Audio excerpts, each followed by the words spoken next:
Sveiki sugrįžę čia į konferencijų salę ir mes tęsime konferenciją, apie kurią Neringa man kažkada pasakė taip. Žinai, sako Laura, daug tų vėžio temų mes nagrinėjom. Nu, bet jau šita spalio mėnesio yra esminė. Tai man jausmas, kad mes taip ir jaučiamės. Iš to, kokius pranešimus jau turėjome, ką dar čia norėsim pasakyti. Ačiū už skirtą laiką, nes dabar 1,5 valandos galėsim pakalbėti apie tai, ko galbūt nesudėjom į pranešimus, bet ką galėsim išsakyti čia. Ir kai kalbinau pertraukėlės metu, kai kuriuos iš jūsų sakot, bet nesiruošiau, čia diskusijai. Nieko tokio. Žiūrėkit, ruoštis nereikia.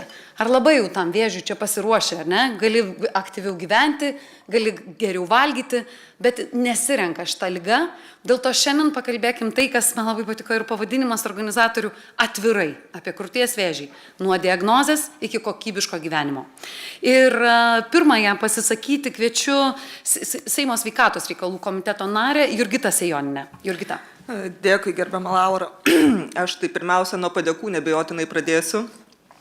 Nuo padėkų Neringai ir visai Polos organizacijai už tą aktyvumą ir nuoseklumą ir ilgalaikį darbą, kuris akivaizdu, kad duoda rezultatų, kad yra ko siekti, tai faktas, bet kad rezultatų jau yra, tai irgi niekas negali ginčytis. Taip pat gerbiamam profesoriui Sauliui Čaplinskui, kad ėmėsi kuruoti šiemet, anksčiau aš kuruodavausi kaip sveikatos reikalų komiteto narė, bet man atrodo, kad kalbėti Seime, surinkti žmonės yra labai svarbu ir kad mes būtumėm tam pačiam puslapį ir aišku, kad girdėtų sveikatos apsaugos ministerija, kuri vis dėlto yra tų sprendimų priėmėja. Dažniausiai čia mes juk nekalbam apie įstatyminį reguliavimą, čia kalbam apie ministrės įsakymus ir kalbam apie finansavimą iš esmės.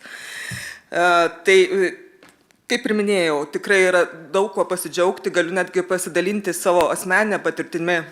Mano mylima Anyta, kuri šiaip beje reguliariai tikrinosi krūtis ir labai ačiū Margaritai, ilgametė jos prižiūrėtojai ir sekėjai, kaip tik 74 gyvenimo metais buvo diagnozuotas ankstyvos stadijos krūties vėžys, sėkmingai sugydytas ir tikrai galiu pasakyti, kad kai moteris tikrinasi, kreipiasi, kad procesai yra tikrai vyksta daug lengviau. Tai aš manau, kad šiuo metu vis dėlto didžiausias iššūkis yra, kaip prikviesti tas tikslinio amžiaus moteris į ankstyvos diagnostikos programas, nes tai iš tiesų duoda rezultatą ir sakau, tai yra patvirtinta ir asmeninių pavyzdžių galiu tą iliustruoti. Dabar sunkiausia dalis. Visi pokyčiai, aišku, vyksta, kai jiems yra pinigų.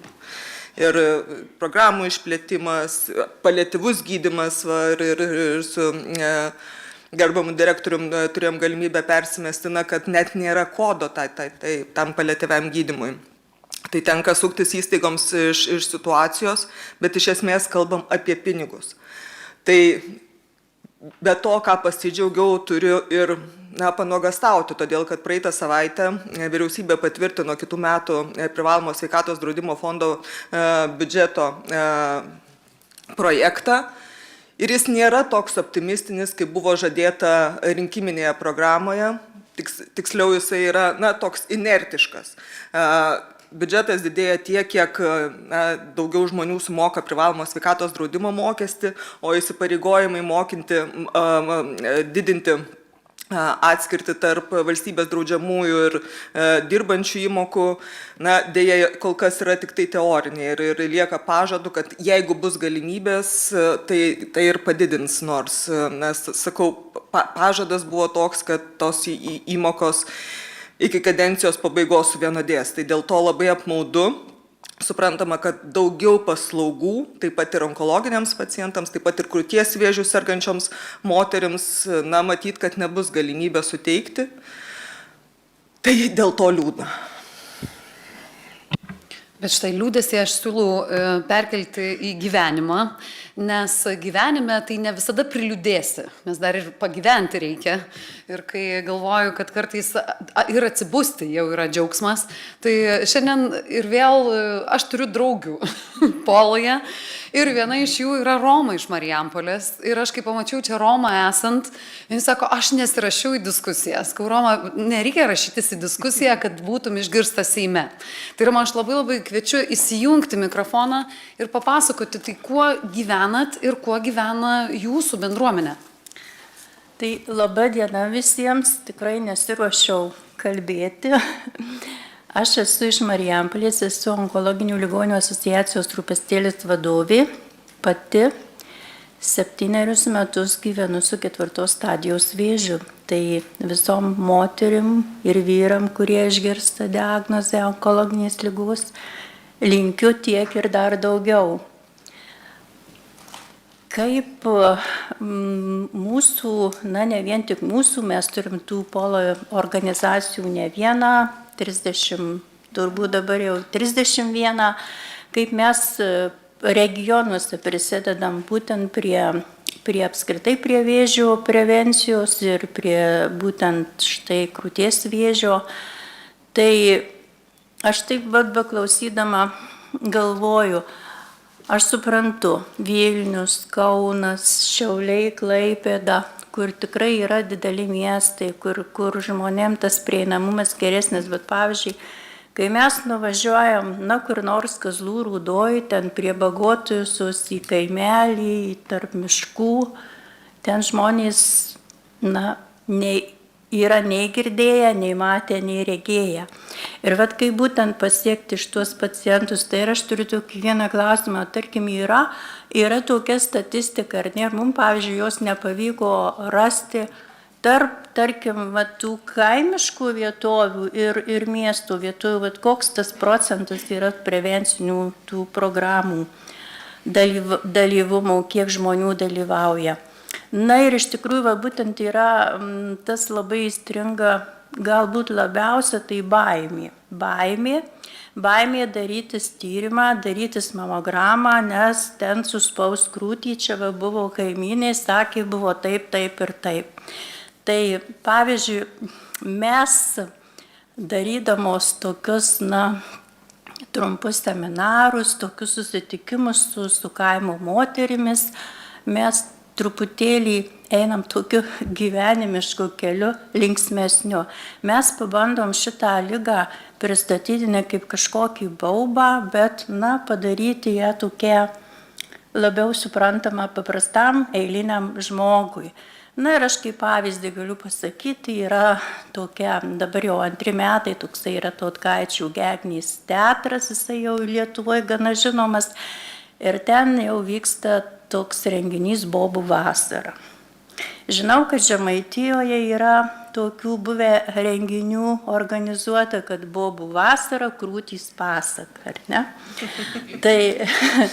Tai iš tikrųjų mes irgi einam su tokiu, pernai, tarkim, mes turim tokį pozityvios nuotaikos ansamblį. Tarp kito, mūsų asociacijoje yra tikrai labai daug moterų su krūties vėžiu.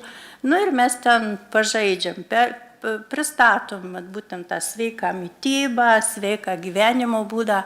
Šiemet, pavyzdžiui, mes mokėm tirtis savityrą, kaip pačiai, bent minimaliai tas krūtis pasitikrinti.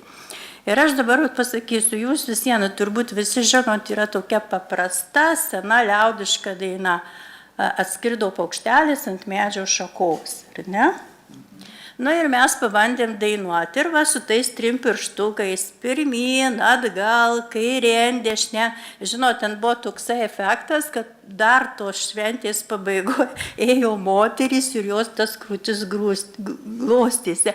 Aišku, jos ten gal neapčiuopė, bet jom lieka tas įsiminimas, kad reikia kažką daryti.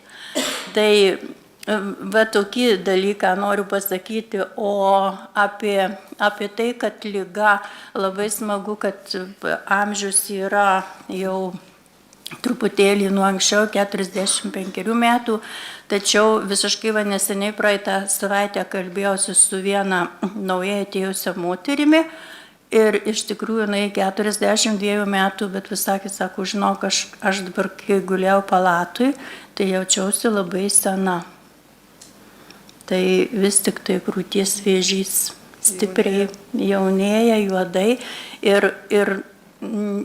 ar mes spėsim su tom prevenciniam programom, ar vėžys mus aplenks. Tai va štai turim tokį klausimą. Ačiū labai ačiū Roma ir Rūta iš karto ir noriu Jums atsakyti. Net ne tai, kad atsakyti, palikti čia tą informaciją. Taip. Taip, tai iš tikrųjų gal pradžioj nuo savityros, ką norėčiau pasakyti, tai siūlyčiau, jūs darote didžiulį darbą iš tikrųjų teikdami informaciją apskritai apie krūties vėžį. Ir sakyčiau, kad savityra svarbi yra tuo požiūriu, kad tiesiog atkreipti dėmesį į savo krūtis. Iš esmės, kartais moteris apskritai apie tai pamiršta. Tai tiesiog pasižiūrėti simetriją, spalvą, galbūt dydį, spenelių, kažkokius pokyčius odos, bet šiaip iš esmės, ką reiktų iškomunikuoti, kad turbūt reikia darytis tyrimus ir dalyvauti programoje, jeigu įmanoma. Todėl, kad, kaip jau ir minėjau, mes matom keliais metais anksčiau, negu po to pamato moteris. Tai turbūt svarbiausia žinutė. O apie netolygumus, kiek, tarkim, bet kaip jūs sakot, mes jaučiam, kad tai yra, nes ilgą laiką bendradarbiaujam, tarkim, su Blossom of Hope organizacija ir kuomet mums į Vėžio institutą yra atvežami autobusai moterų, kurios nori pasitikrinti. Ir kartais iš tiesų nustembi, kai matai moterį arti 70 metų amžiaus ir jinai sako, aš pirmą kartą tikrinuosi krūtis.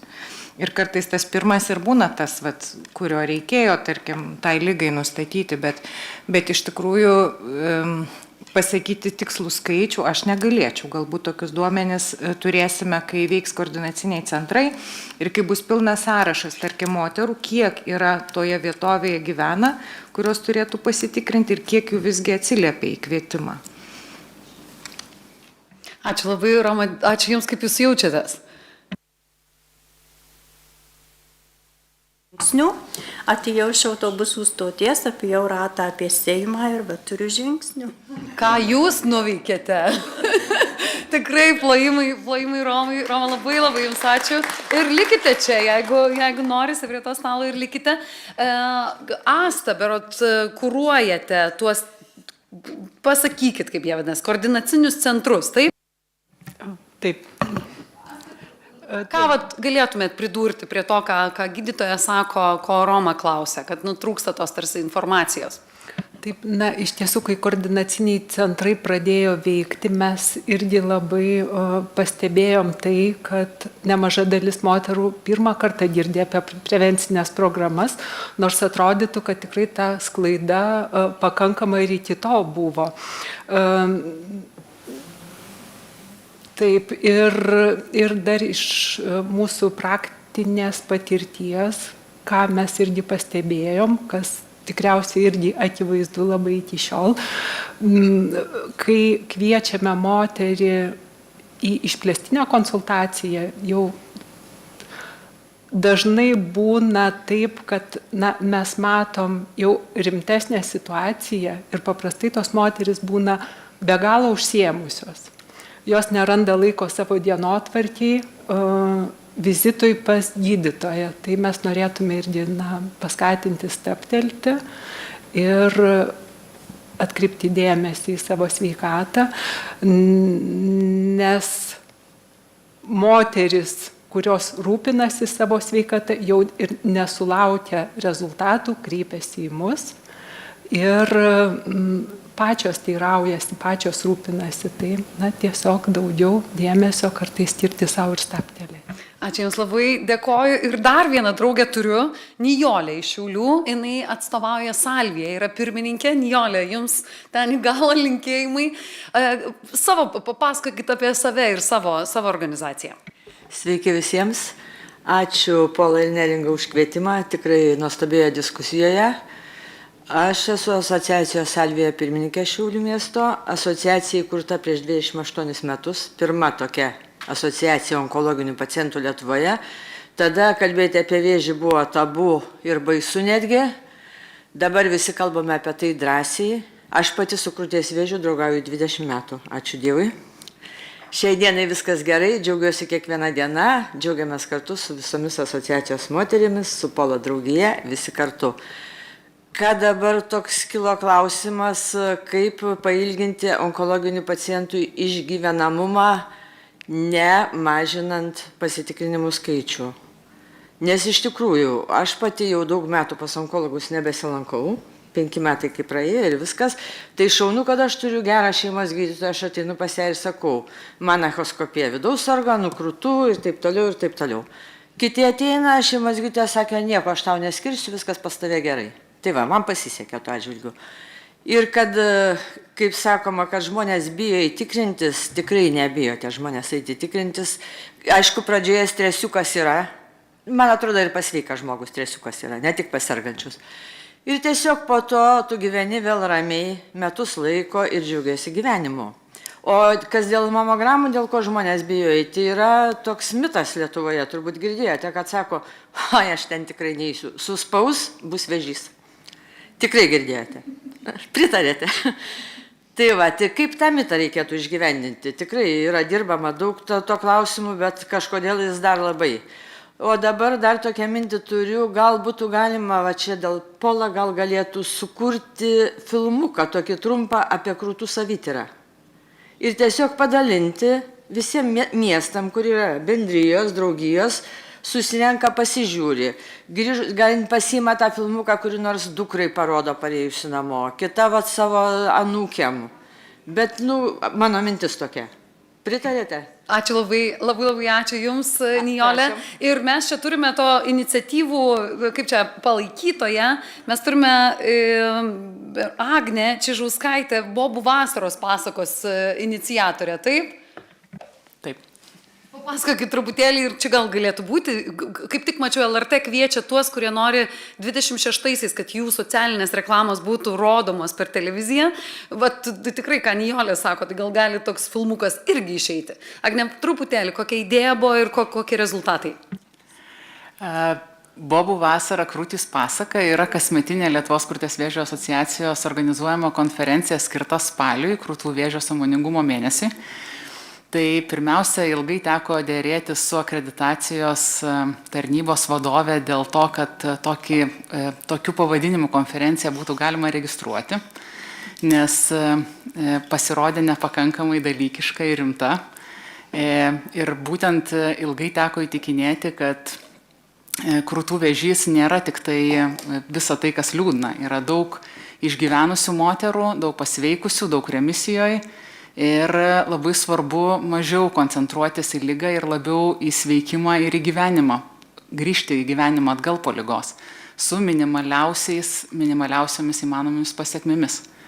Tai dėja, aš nesu labai didelė savityros palaikytoja, manau, kad savityra turėtų būti tikslinė, tai ypatingai svarbu moterims, kurios dar nėra programos amžiaus.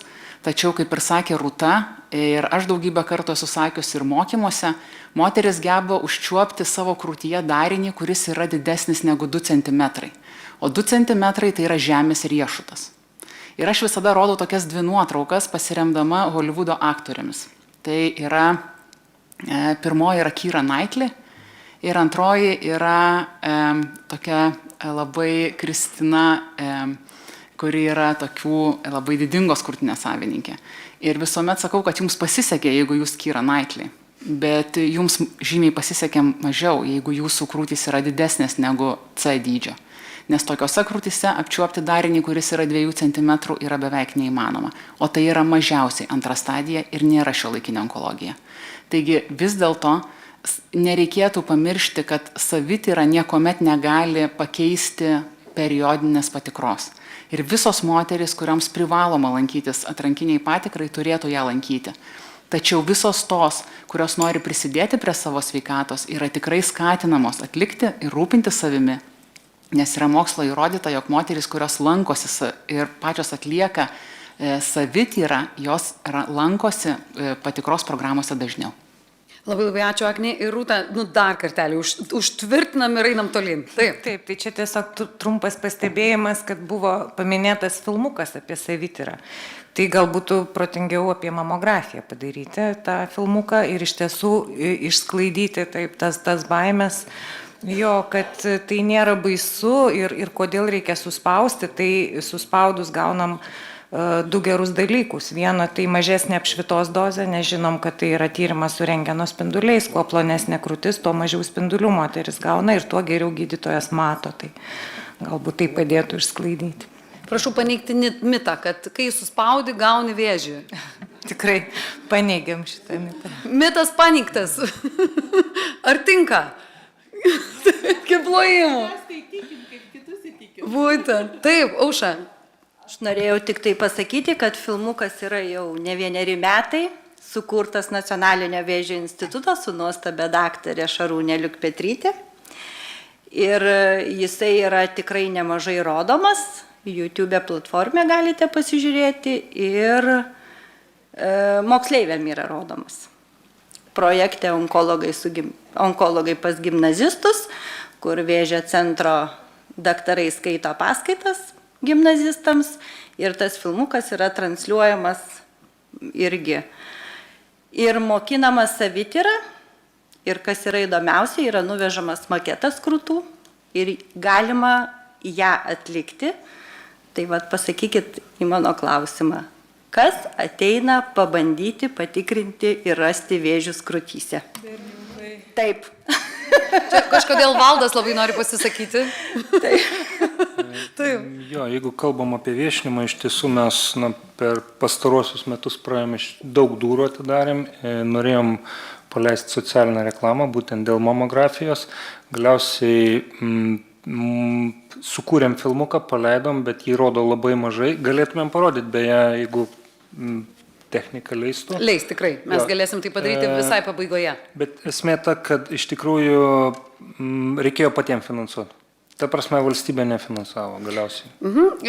Sunku man, skauda klausyti, nes čia pasikvietėm ir šį mėnesį prie kampanijos prisidėjo Merimy Bairibas, kurie sukūrė tokią apyrankę ir Viktė, čia komercijos vadovė yra su mumis. Viktė, tą dalį labiausiai įdomu, kad kai jūs bendradarbiaujat su kai kuriais influenceriais ir jiems kartais ir tenka sumokėti, kad reklamose sudalyvautų.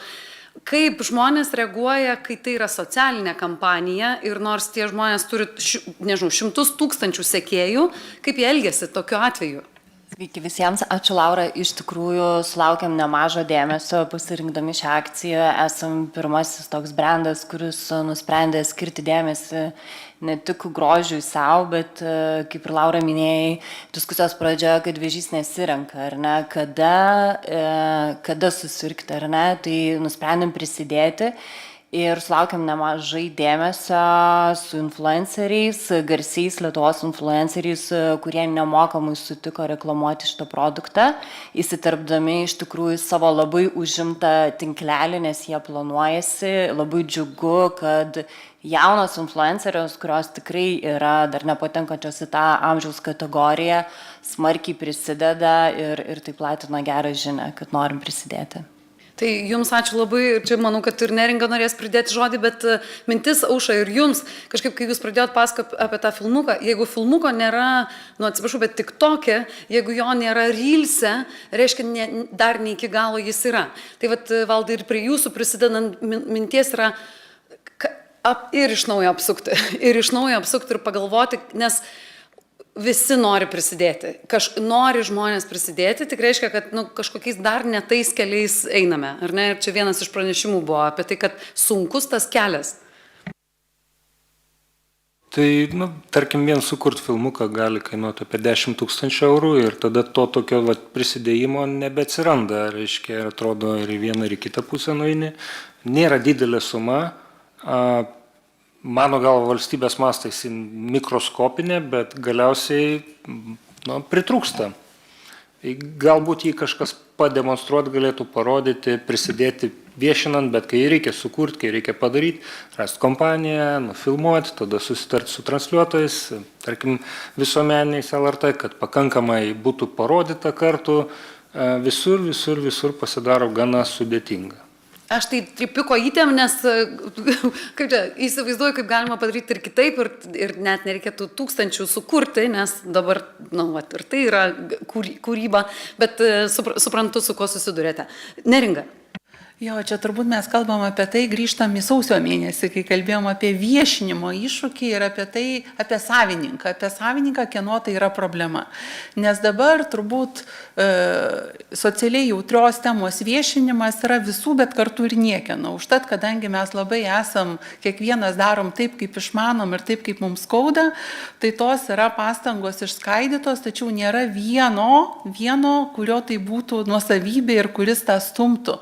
Ir čia yra skirtumas turbūt nuo aiškių privačių kompanijų, kurios pasidaro didžiulę Lindex kompaniją, prezidento padarėja kartu, ar ne kiekvienais metais matom didžiulę, tikrai metama, keičianti požiūrį ir normalizuojanti ir kitokį kūną reklama, tačiau už jos yra kampanija, kuri rūpi, kurios yra savininkas ir taip toliau. Tuo tarpu mes savininko, kuris reklamuotų prevencinių programų klausimą, nėra, niekas jo nestumia. Yra kaip po viena institucija nenumato biudžeto, nenumato veiksmų ir taip toliau, mes matom veiksmus ir galbūt tai yra vienas iš klausimų, kurį mums pavyks atliepti naujajam kovos su vėžiu plane. Tai tą lūkestį mes turim ir to tikėtumėmės ir aišku, mes matom, kam galėtumėm parduoti tą klausimą. Tačiau jį reikia parduoti. Kol kas mes jo neparduodam ir darom taip, kaip išmanom ir labai džiugu už kiekvieną iniciatyvą, kuri prisideda. Nes kaip ir matom, ar ne, tai nėra vieno sluoksnio klausimas, tai yra daugias sluoksnis, tai yra ir stigmos, yra ir mitai, yra ir norėjimas nematyti, negirdėti. Tai tikrai dėkojam kiekvienai naujai iniciatyvai, padedančiai normalizuoti klausimą ir kaip aš jau šiandien spaudos konferencijoje minėjom, kaip nuvažiuoja į kitas konferencijas, pavyzdžiui, virškinamojo trakto naviko, sako, apie krūties vėžį tai kalbėti lengva, visi nori, pūkuotas, rožinis ir gražus. Ar ne? Pačiupinėt. Jo, pačiupinėt, paliesti, tai tam reikėjo nueiti 30 metų. Nijolė sakė 20, kiek ten sakė? 28. 28 ir tikrai aš žinau asociacijos steigimo istoriją, kad kaip tai buvo sudėtinga ir net buvo sudėtinga net kalbėti apie tai. Tai nueitas didelis kelias, bet užtat atsiranda kažkas, kas stumia. Tai labai, žiūriu jau čia dabar ir į Ingą, į sveikatos apsaugos ministeriją, kad šitą klausimą mums pavyktų draugė surėmus pečius išspręsti. Ir nenoriu tavęs paleisti, truputėlį Neringa dar papasakok apie tai, kad šie metai tau yra po to. Pati, tiek laiko taip dažnai galvodama, tai kaip pritraukti tą visuomenės dėmesį, kogi dabar mums trūksta, pasirinkote šiais metais kalbėti apie tai, kad, tarsi ne diagnozė, ne kažkaip, o kaip po to gyventi. Tas iš vis tokia tavo savijauta, tavo net savijauta, ne kiek sveikatos, bet tavo psichologinės emocijos savijauta. Iš ties mes turbūt su šiemet kampanija po to, ar ne, ir su bendradarbiavimo su komunikacijos agentūrom, jinai turbūt ir bando atliepti tą nūdieną, kad vėžys yra dažnai ta būsena, kurio mes siekiam neįvardinti, ar ne, ta liga, baisi liga ir taip toliau, čia kaip pasakyk, kurio vardo tarti negalima, ar ne, tai užtat atsiranda tas žodis po to, stengiantis, ar ne, žmonėms sudominti, atkreipti dėmesį, bet kuo aš dabar labai džiaugiuosi, kad ta žinutė, ar ne, viena vertus, kad po to reikia palaikymo, ir tas labai ataidi, mes matom, atsiranda naujas socialinės kampanijos, gimsta puikios apyrankės, kurios sako, jeigu aš turiu apyrankę, kalbame su vėžio apie manim, aš pasirengęs. Ir kita vertus labai matyti socialiniuose tinkluose, gera matyti ataidinčią, jau kitur, pasitikrink dabar, užsiregistruok dabar, nesakyk vėliau. Ir tie žodžiai, jie galbūt virsta sinonimais, tačiau labai svarbu, kad pavyksta parduoti žinutę, ar netem gumos, tai tas pats, ar ne? Nesakyk vėliau, netem gumos, ateik ir pasitikrink, nes ką mes matom, mes visi turim tą laiką kaip begalinį resursą ir sakom rytoj, kažkada, kuris ir dažnai neateina. Tai tikrai ta žinutė po to... Ar apsimokėjo, Neringa, paskui? Absoliučiai, ta prasme, vienareikšmiškai. Super, ačiū labai. Tai Jurgita. Aš norėjau sureaguoti į šitą viešinimo problemą ir ką galiu patvirtinti, kad tikrai yra veiksminga. Tai neduos profesorius meluoti. Praeitame sveikatos reikalų komiteto posėdėje turėjom nacionalinio organų transplantacijos biuro direktorę, kuri kaip tik ir pristatė sukurtas 4 dalių filmas. Ir kokį tai įtaką padarė žmonėms apsisprendžiant donuoti organus po mirties. Tai neabejotinai tai yra labai svarbu ir aš vėl apie tą finansavimą, nes taip, ta prasme, tam reikia surasti, nuo to mes pradedam. Aš suprantu, kad tas efektas nėra toks greitas, kaip pavyzdžiui, naujas vaistas rinkoje, ar ne, už kurį kompensuoja, bet ilgalaikiai perspektyvai, tai man atrodo, yra pati protingiausia ir teisingiausia priemonė. Ir ačiū labai visiems ir visoms, kurie prisideda prie šitos problemos viešinimo, kalbėdami viešai, kalbėdami bendruomenėse, tai yra be galo svarbu. Ačiū labai ir tęsim apie pinigus truputėlį, čia šalia manęs dar žmogus, man atrodo, ir piniguose gaudosi, ir klausimuose. Taip, Daniel. Gaudosi, bet nesimaudo. Būtų geriau, kad maudosi. Žinot, taip, tai pirmiausia apie viešinimą norėčiau. Pirmiausia, apie pristatymus 3, kurie buvo. Norėčiau šiek tiek atgal nueiti. Tai mes taip gražiai pamatėme nuo prevencijos iki gydymo, iki paliatyvo. Ir va šitas renginys irgi yra viešinimo renginys, kad nereikėtų galvoti apie tą paliatyvą, nes ne kiekvienas iš mūsų nenorime atsidurti tenais, nenorime, kad mūsų artimieji atsidurtų, bet ir įsivaizduokit kaip gydytojam, kuriem reikia su to dirbti, su tokiais pacientais pranešti tokią informaciją, tai irgi labai sunku. Ir kad tokių pacientų būtų kuo mažiau, reikia eiti į prevencijas. Tai visi, kas klausosi, tai tikrai norėčiau paskatinti būtinai pasitikrinti, kadangi galimybės dabar tokios yra. Dar, kadangi buvo minėta irgi šiek tiek apie iniciatyvas, aš norėčiau paminėti apie tas sveikatos iniciatyvas, nes pirma pranešėja minėjo ir davė pasiūlymų, kaip gerai būtų, tarkime, turėti vaizdai, kad būtų centralizuoti. Tai tik galiu patikinti, kad kitų metų pirmą pusmetį, tai yra iki pavasario pabaigos, turėtume turėti Medwise tokią posistemę, tai yra vaizdų posistemę, kuri išspręs nemažai problemų, apie kurios jau buvo minėta. Kitas dalykas ir dar vienas projektas, tai yra prevencinių programų vykdymo kokybės užtikrinimo ir kokybės kontrolės posistemė. Tai ir tokią posistemę turėsime sveikatoje ir teoriškai jau kitų metų pradžioje jau turėsim. Tai irgi ateinančių metų produktas. Tai galima pasidžiaugti, kur jau yra investuoti pinigai ir ką galim pasiekti. Grįžtant apie viešinimą, tai visą laiką, aš manau, kad dauguma problemų yra dėl sveikatos raštingumo stokos. Pas mus jau lietuviai jau vis protingesni šiais klausimais tampa, bet vis tiek nepakankamai ir tikrai reikėtų surasti tam finansavimo. Kalbant apie tokį finansavimą iš valstybės biudžeto, tai labai sunku, bet kiekvienais metais yra vis dar tas valstybinis visuomenės sveikatos fondas, kuris skatina irgi, tai gali apmokėti viešinimo kampanijas, tai tikrai norėčiau paskatinti tie, kurie norėtų, tai pabandykite, nes kiekvienais metais yra ten, žinot, iš akcizų ten ateina, iš alkoholio, cigarečių pinigai ateina, kuriuos galim panaudoti būtent tokiems tikslams. Bet viešinimo niekad nebūna mažai ir kiekvienas iš mūsų čia tikriausiai asmeniškai ir prisidedam prie šito. Tai gal trumpai tiek, ačiū. Trumpai, dar nepabėgi niekur. Auristida Gerliakienė, Lietuvos medikų sąjungos. Taip, ačiū už suteiktą žodį. Besiklausydama šios dienos pranešimų ir kad tik tai pusė gyventojų naudojasi profilaktiniam programom, man kilo tokia mintis, kad čia nebuvo paminėta, kad krūties vėžys, jisai susijęs su cirkadiniu ritmų išsiderinimu ir melatonino stoka. Ir kad didžioji dalis darbuotojų, kurie naktį budi, tai yra kas? Tai yra medikai. Ar ne? Ir prisimenant COVID-ą, kas geriausiai susiskiepijo, kas buvo drausmingiausi? Medikai. Tai jeigu mes siūlytumėm medikams į tą pačią programą, kuri yra neįsisavinama iki galo, ar ne, pusė, jinai lieka nesumokėta, nors ir skiriama valstybės, aktyvuoti medikus ir tikrintis ne kas 2 metus, o kartą per metus ir panaudojant turimą potencialą, pavyzdžiui, Vėžio instituto, tai aš manau, kad daliai gyventojų mes paankstintumėm diagnostiką. Bet mano toks pasiūlymas būtų. Ačiū Jums labai už pasiūlymą. Alma, sekundę, dar truputėlį prie tavęs prigrįšiu. Aušra yra iš slaugytojų asociacijos. Aušra, gal tikrai čia idėja?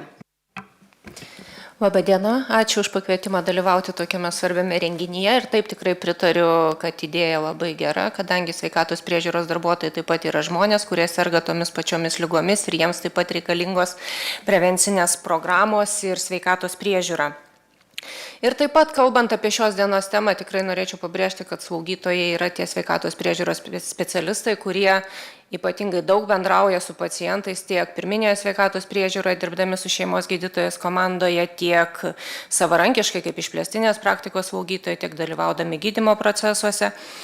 Ir tikrai yra ta grandis, kurie gali suteikti daug informacijos pacientėms apie būtinas prevencinės programas, kuriomis gali pasinaudoti ir paraginti dalyvauti.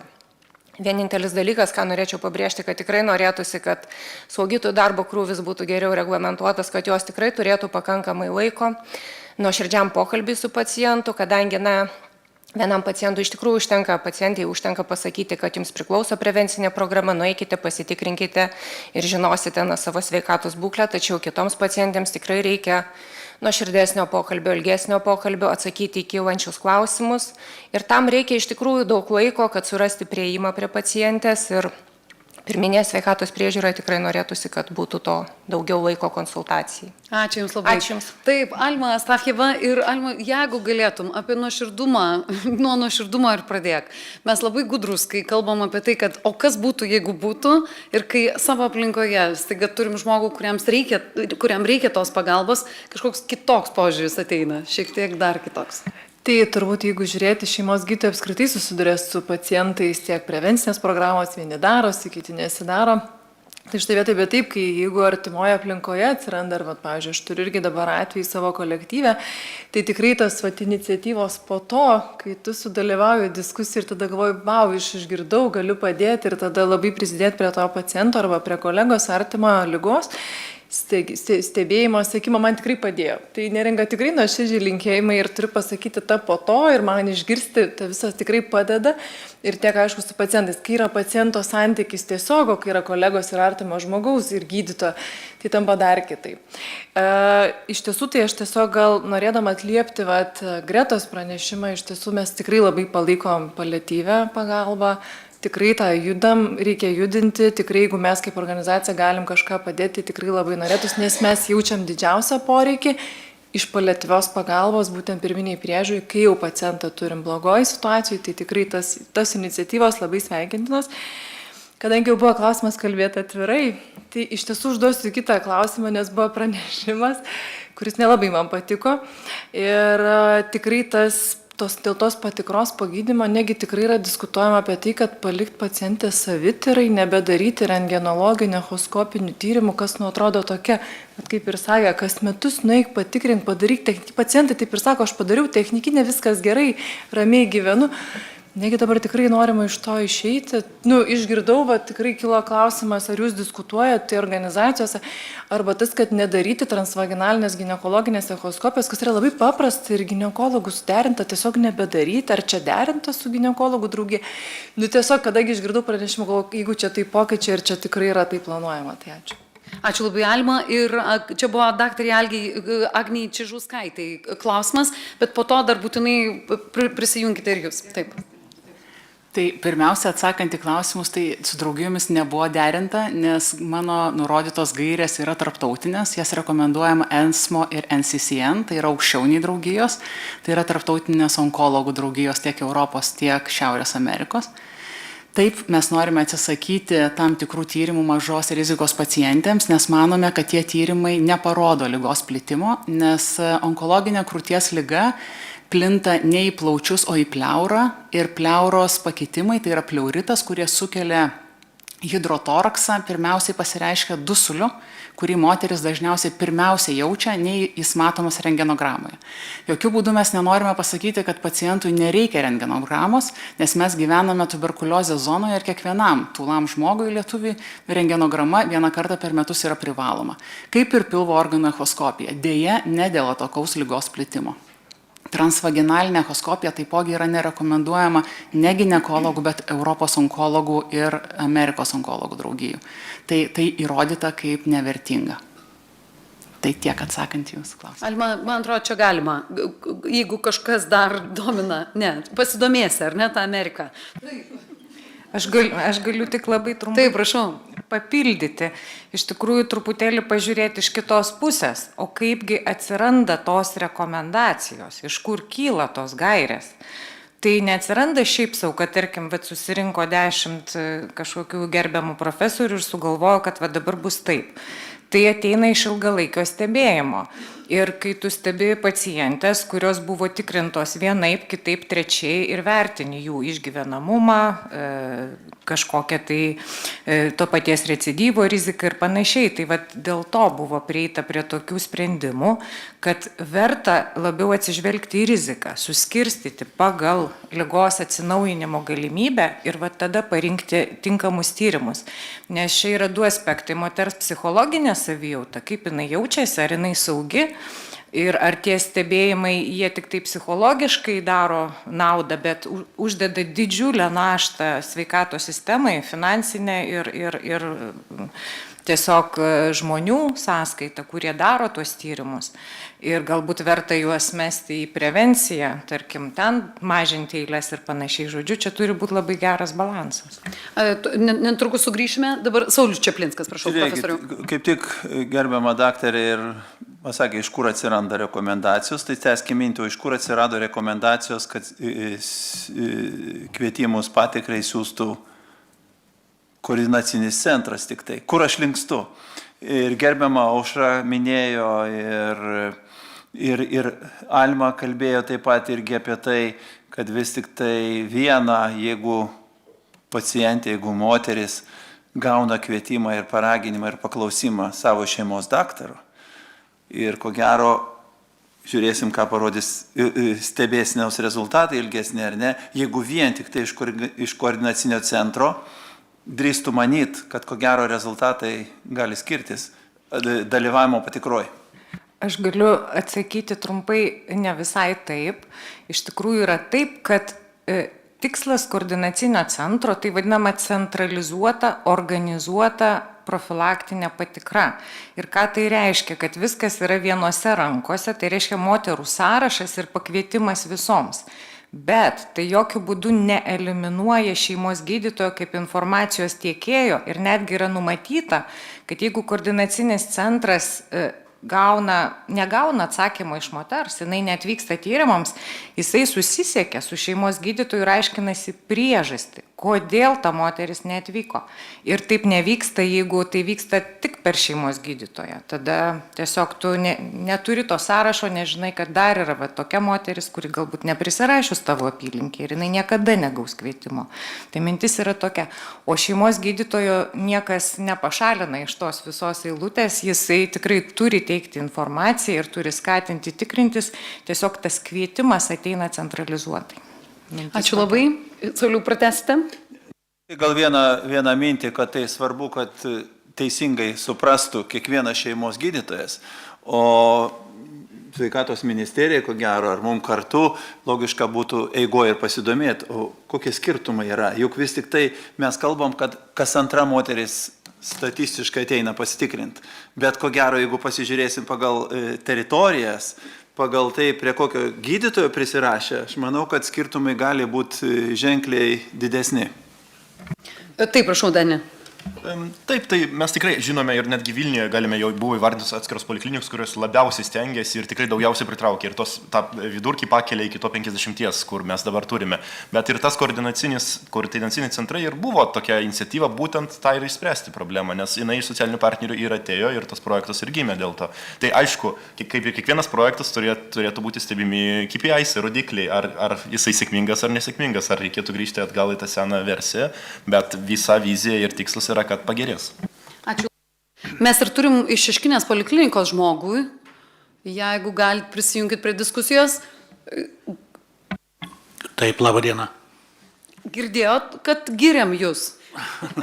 Taip, girdėjom ir mes iš tikrųjų tai ir labai norėtumėm, kad daugiau šiek tiek ir prevencinių programų, ir ilgalaikio stebėjimo, ir šiaip diagnostikos būtų perkelta į antrinį lygį, ko mums dabar neleidžia iš tikrųjų. Tai, sakykime, dabar net kelios poliklinikos perka naujus mamografus su tomosintezės galimybę, bet ligonių kasose net nėra antriniam lygiui tomosintezės tyrimo kodo. Ir mes jį tiesiog arba gudraujam, arba koduojam kaip paprastus tyrimus. Dabar, sakykime, irgi aš beveik įtikinau savo vadovybę, kad nusipirktumėm naujos kartos automatinį ultragarso aparatą. Nelabai žinom, kaip teisiškai viską sutvarkyti, nes atsiranda radiologo, technologo. Tai norėtumėm šiek tiek, kad atlaisvinti tretinio lygio įstaigas, nes yra pas mus žmonių, kurie ir nori, ir gali, ir moka ne tik aparatinius, mes ir intervencinius tyrimus pasidarom, ir biopsijas pasiimam. Ta prasme, poliklinikos yra gerokai paaugęs. Kietos, jos kietos. To gerokai prasme. Bet žodis gudrauti vardan žmogaus sveikatos, kad atrodo, kad ar tikrai čia prie vieno stalo sėdim. Taip, prašau, tęsiam. Jurgita Ušinskienė, Nacionalinis vėžio centras, tai labai antrinu gydytojui ir tikrai tas padėtų ir prieinamumą pagerinti, perkeliant kai kurias paslaugas į antrinį lygį. Ir kreipiuosi irgi į viceministrą, kad apie tą inovatyvų greitąjį kelią, kad, kaip yra kaip vaistų tas greitasis kelias, tai gal būtų galima padaryti ir tą inovatyvios įrangos greitąjį kelią. Tiesiog atsiradus naujai kažkokiam inovacijai, kaip ABUS, automatinio ultragarso sistema, tai kad ne tik privačios įstaigos galėtų tai daryti ir pacientas galėtų tai gauti nemokamai. Arba kontrastinė mamografija yra toks irgi naujas metodas, taip pat biopsija magnetinio rezonanso tomografijos metu. Ir taip pat norėčiau dar referuoti į tuos perteklinius tyrimus, apie tai, kai buvo šnekėta, bet net kuo anksčiau pastebėsi, tuo daugiau gyvenimo laimėsi. Irgi yra toks posakis. Tai ir mes, kaip gydytojai, aišku, ir bijom pražiopsoti kažką. Užtat yra tikrai tų perteklinių tyrimų, kai po vieno tyrimo skiriamas dar vienas, bet vėlgi žiūrim į tą personalizuotą mediciną ir žengiam žingsnelį vis toliau, kad individualiai atsižvelgiam į pacientą, kokių tyrimų jam reikia.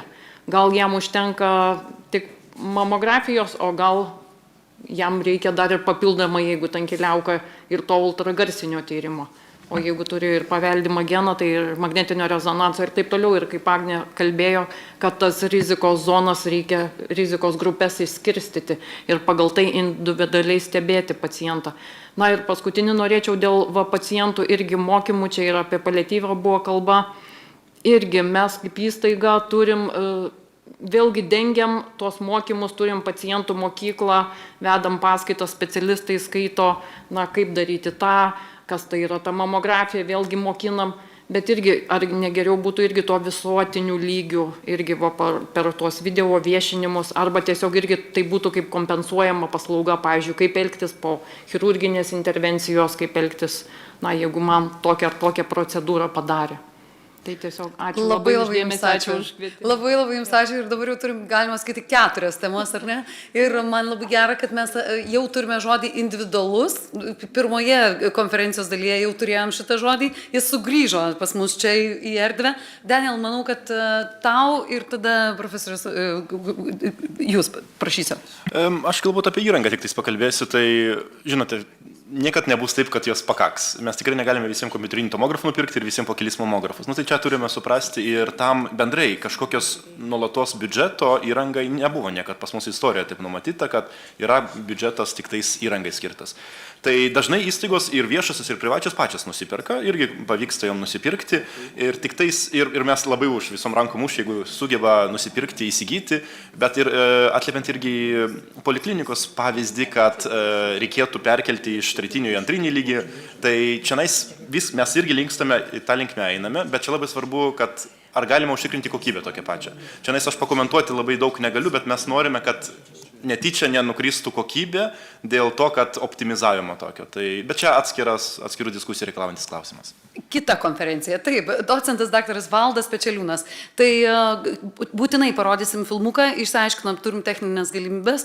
Dabar jūsų atsakymas. Iš tikrųjų, galbūt aš suprantu, kad šitam formate mes labai tokių tikslių sprendimų neprimsim, to labiau, kad situacija nuolat keičiasi ir tie įrodymai, tos rekomendacijos, kurios galioja šiemet, greičiausiai po 3 ar 6 mėnesių jau bus pakeistos kitom. Tais atvejais, kai, sudėtinga susitarti dėl labai konkrečių sprendimų, aš manau, labai yra geras būdas susitarti dėl sistemos. ir dėl sprendimų prieimimo mechanizmo. Ir šiuo metu mes kaip tik su Sveikatos apsaugos ministerija turim labai gerą diskusiją būtent dėl vėžio klasterio ir regionės asmens sveikatos teikimo, priežiūros paslaugų teikimo principo. Tai jeigu vis tik tai būtų pavesta klasteriui tam tikram regionui viduj susitarti, kas ką daro, susidėlioti, reiškia, atskaitos taškus, tam tikras metrikas, stebėseną, kokybės rodiklius. Aš manau, kad būtent tas modelis veiktų. Galbūt, suprantat, visom poliklinikom nepasakysi, teikit tokias paslaugas. Vienos galbūt teiks, kitos neteiks. Turės specialistus, turės įrangą, kitos neturės. Bet regionas tam tikras, jie tikrai vieni kitus pažįsta, priima sprendimus ir žino, kas ką daro, kas ką gali daryti kokybiškai. Tai šiek tiek daugiau tos savivaldos, tos autonomijos atidavimas. Aš su skandinavais tenka nemažai bendrauti ir ten tikrai valstybė daugiau pasitikė savo specialistais, savo žmonėm, savo institucijom ir leidžia jom viduj priimti sprendimus. Tai aš manau, kad būtų labai efektyvų vis tik tai toliau tęs diskusiją dėl vėžio klasterio, aiškiai apsibrėžti regionus ir regionam nustatyti tam tikrus uždavinius, tam tikrus tikslus ir jau regionai toliau remdamėsi savo viduj informaciją turimą, savo pažinimų vieni kitų, savo pacientų srautų, reiškia, metrikom galėtų surasti pačius geriausius sprendimus. Ačiū Jums labai ir Inga, du Jums tada klausimus iš karto turime. Inga Zelbienė, Sveikatos apsaugos ministerija, apie tą klasterį ir apie tuos 10 kitų metų planus, dėl kurių dabar su daugeliu čia esančių žmonių gal net ir turite grupės. Tai laba diena visiems ir tikrai dėkoju Neringai ir Seimo nariui už kvietimą dalyvauti šioje konferencijoje. Iš tiek išgirdau labai daug klausimų ir kuriuos mes su specialistais, kuriuos tikrai pažįstame ir dirbame labai dažnai, klausimų, kuriuos mes jau praėjome ir galime ir paaiškinti ir turim atsakymus ir netgi pasidžiaugti tikrai pasiektais rezultatais. Ir išgirdau daug klausimų, kuriuos šiuo metu svarstome, tiek ir dėl ilgalaikės stebėsenos, kuri beje buvo atnaujinta ir nauja redakcija išdėstyta 24 metais, bet šiuo metu mes jau einam į dar didesnį gylį, į kiekvieną lokalizaciją ir bandom pagal tam tikrus kriterijus mokslo įrodymais pagristus detalizuoti kiekvienos lokalizacijos paciento stebėseną, atsižvelgdami ir į pacientų organizacijos poreikį, nes pacientai taip pat nori, išsako tam tikrus poreikius būti stebimi specialisto, pas kurį gydėsi, galbūt kažkuriais atvejais gal ir patikėti šeimos gydytojai stebėseną su galimybė konsultuotis nuotoliu. Daugybė variantų yra svarstoma. Kalbant apie klasterį, tai iš ties mūsų šalyje klasterinė paslaugų teikimo sistema egzistuoja ir jau labai nemažai metų tai buvo daugiau taikoma ūmioms būklėms, tokioms kaip insultas, infarktas, kur tiesiog teritorinių atžvilgių yra sudėlioti paciento keliai, kad greitoji medicinos pagalba kaip galima skubiau atgabentų pacientą į tam tikrą įstaigą. Tai onkologijos klasteris, kuris iš esmės taip pat ministerijos pozicija yra nuosekli nuo 2014 metų, kuomet pas mus buvo patvirtinta nacionalinė vėžio kontrolės programa, taip pat orientuojasi į paslaugų koncentravimą. Onkologijos klasterį teikiančiose įstaigose ir dėl to mes labai atsargiai vertiname arba kalbame apie tokių paslaugų teikimą kitose įstaigose. Tai klasteris šiuo metu irgi yra detalizuojamas, kaip ir minėjo direktorius, bandydami suprasti tą regioninę funkcinę sveikatos priežiūrą, vis dėlto kokios paslaugos turėtų išimtinai likti onkologijos įstaigose, o kurios diagnostinės galbūt paslaugos, kur įstaigos teikia tas paslaugas seniai, turi pakankamą paslaugų skaičių, turi pakankamą specialistų skaičių, galėtų prisidėti ir atlaisvinti tą paciento kelią ir greičiau ištirti.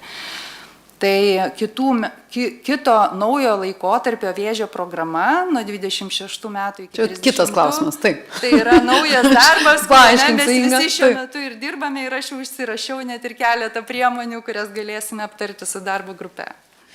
Kuriame jūs dabar etape? Inga, pasakyk visiems, kas ten atsitiks iki metų pabaigos. Na, žinot, ta vėžio programa yra labai, kaip ir onkologinio paciento sveikatos priežiūra, yra labai visapusiška. Vat šiandien kalbėjome nuo viešinimo rizikos veiksnių iki pat e-sveikatos. Tai vėžio programa taip pat apima visus šiuos dalykus ir mes jau turėjome berods, turbūt nepasakysiu, kas 2 savaitės susitinkame nuo turbūt gegužės mėnesio ar nuo balandžio, tai turėjome jau daugybę posėdžių ir kiekvienas yra skirtas tam tikrai temai. Tai pabaigos dar nesimato, bet aš labai tikiu, kad pamatysim gal metų pabaigą. Pervadinkim šitą mūsų diskusiją, nes vadinome atvirai, o dabar sakom, kad mes ten apie kažką šnekam.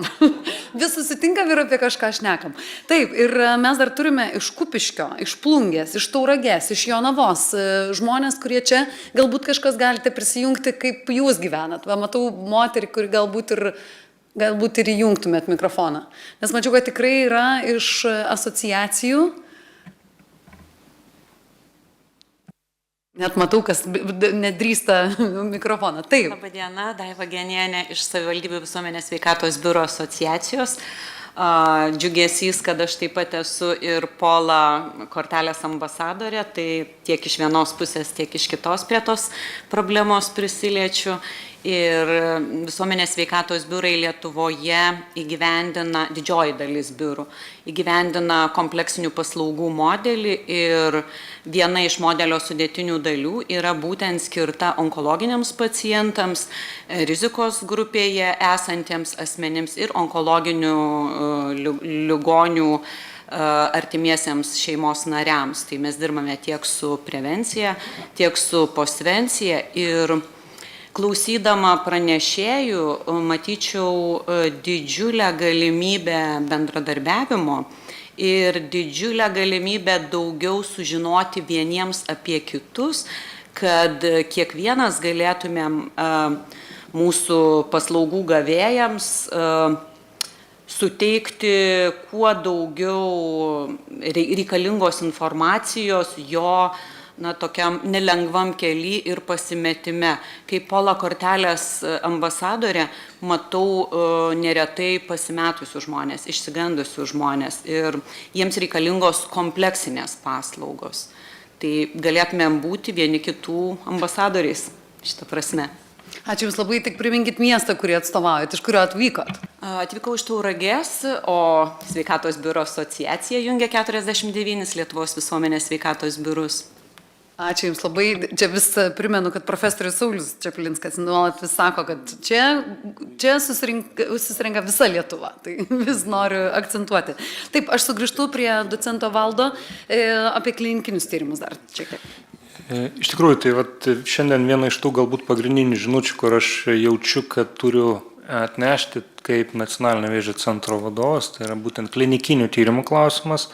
Ir aš gal nuo to norėčiau pradėti, kad klinikiniai tyrimai Lietuvoje labai dažnai buvo vertinami kaip kažkokia komercinė veikla. Kažkokia komercinė veikla, kur kažkas ten turi naudą ir panašiai. Aš labai tvirtai noriu pasakyti, kad didžiausia nauda absoliučiai yra pacientam. Ir būtent tiem pacientam, kurie dažniausiai jau nebeturi kitų šansų ir kitų vilčių. Ir klinikiniai tyrimai jiems suteikia vilties. Noriu pasakyti, kad valstybei tai yra didžiulė nauda. Dėl ko? Nes šiuolaikiniai gydymai, inovatyvūs gydymai kainuoja labai brangiai. 100, 200, 300 tūkstančių. Tokiu atveju, jeigu pacientas įtraukiamas į klinikinį tyrimą, visas šitas gydymas ateina nemokamai. Ir tai yra didžiuliai sutaupimai, kurie beje įstaigai visiškai neatneša naudos. Tiesiog tiem pacientam nereikia skirti brangių gydymų. Ir aš tikrai nenoriu pasakyti, kad Lietuvoje nieko nedaroma. Aš kaip tik noriu pasakyti, kad šiuo metu tikrai daug daroma ir vyriausybės programą įtraukta, ir sveikatos apsaugos ministerijoje. Labai malonu apie tai kalbėti su viceministru Daniel Naumovu. Ir aš tiesiog noriu pasakyti, kad šita tema yra labai svarbi, kad mes šiuo metu turim konstruktyvę diskusiją, kad vėžio srityje klinikiniai tyrimai yra tiesiog įprastinio gydymo dalis ir būtent daugiausiai nukreipta į tuos pacientus, kuriems standartinis gydymas mažai gali padėti. Mes turim galvoti apie klinikinius tyrimus tiesiog kaip įprastinę praktiką. Trečio lygio ligonės turi gydyti reikšmingą dalį savo pacientų klinikiniuose tyrimuose. Tai yra šiuolaikinė medicina. Ir aš labai tikiuosi, kad dabartinė tikrai konstruktyvi diskusija su institucijom duos rezultatų ir naudodamės progą ir šitą tribūną tiesiog noriu pranešti, kad ir pasakyti, kad mes tiesiog stengsimės, maksimaliai dėsim visas pastangas, kad normalizuoti šitą sritį ir kad tai nebūtų vertinama kaip kažkokia komercinė veikla. Ir aš galiu tiesiog pasakyti, mes ką tik gavom atsakymą iš finansų ministerijos dėl to, ar klinikiniai tyrimai turi būti apmokestinami PVM. Pozicija, kad turi. Sveikatos priežiūra neapmokestinama PVM. Klinikiniai tyrimai apmokestinami PVM. Dėl ko nesvertinama, kad taip, kažkokia komercija. Yra tam tikra dalis klinikinių tyrimų yra, pavadinkim, industrijos inicijuoti, bet reikšminga dalis klinikinių tyrimų yra tyrėjų inicijuoti, kur tyrėjai nieko negauna. Bet esmė, kad pacientai gauna ir pacientai paprastai gauna labai inovatyvų gydymą. Tai tikrai nebereikia vertinti to 10-20 metų senumo štampais. Tai yra mūsų gydymo dalis, mūsų veiklos dalis ir tai yra labai svarbi pacientam veiklos dalis. Ar galėtume dar truputėlį pasaulio tokį žemėlapį nupiešti, kaip vyksta pasaulyje? Gal į kažką lygiuojamės? Pasaulyje dėja tendencijos, tarkim, Europai nepalankios, nes klinikiniai tyrimai persikelia į Azijos šalis labai reikšmingai. Dėl ko? Nes čia yra brangu, čia yra labai didelė reguliacija, yra sudėtinga vykdyti dėl šitų aplinkybių. Jungtinėse valstijose auga, Europos dalis mažėja. Mažose šalyse apskritai sunku vykdyti klinikinius tyrimus, nes tiesiog mažos šalis specifiškai mes atlikom analizę, net ir labai turtingos, labai išsivyščiusios ir netokios mažos, tarkim, Olandija netokia ir maža, bet ten vystyti klinikinius tyrimus sunku. Reiškia, Lietuvoje dėl milijono priežasčių dar sunkiau. Be valstybės palaikymo tikrai judėsim sunkiai labai į priekį. Mane labai žavi Lenkijos užmojas ir paskutinių 5 metų veikla, kur skiria 300 milijonų grinai tyrėjų inicijuotėm klinikiniam tyrimam. Ir dabar yra didžiulis proveržis, jau vertinama, kad apie 50 000 pacientų gavo inovatyvų gydymą būtent per šitą programą. Tai yra stipru, atskiros šalis tikrai deda labai daug pastangų ir tikrai turi puikius rezultatus. Aš manau, kad mes pasyviai laukdami niekur nenueisim, tikrai turim visi kartu priimti geriausius sprendimus. Dar kartą džiaugiuosi šitą diskusiją su institucijom ir tikrai tikiu, kad artėjom prie proveržio. Labai jums ačiū ir tai nereiškia, kad tik tai taip ir mėtomės to kamuoliuku. Jeigu tik tai norisi pasakyti savo mintis, kilstelkit ranką, aš tikrai jūs pamatysiu. Daniel, taip. Taip, sureaguoti norėčiau klinikinis tyrimas. Tai pirmiausia, kai mes kalbame apie krūties vėžį, tai mes sakom, viešinimas yra vienas svarbiausių, žinomumas yra vienas svarbiausių dalykų. Ir mes tą per 30 metų jau atėjome iki 50% pasitikrinimų, bet ir reikėtų dar toliau. Taip pat mes turėtume panašiai nueiti ir su klinikiniais tyrimais. Mes jau esame kaip Lietuva toli pažengę, bet vis dar yra ten galvoja, kad čia tik komercija, kad čia bandomieji triušiai. Toli gražu dabar taip nėra. Ir ypač onkologiniai pacientai jau tikrai visi tiki, nes kai kuriems nėra kitos galimybės.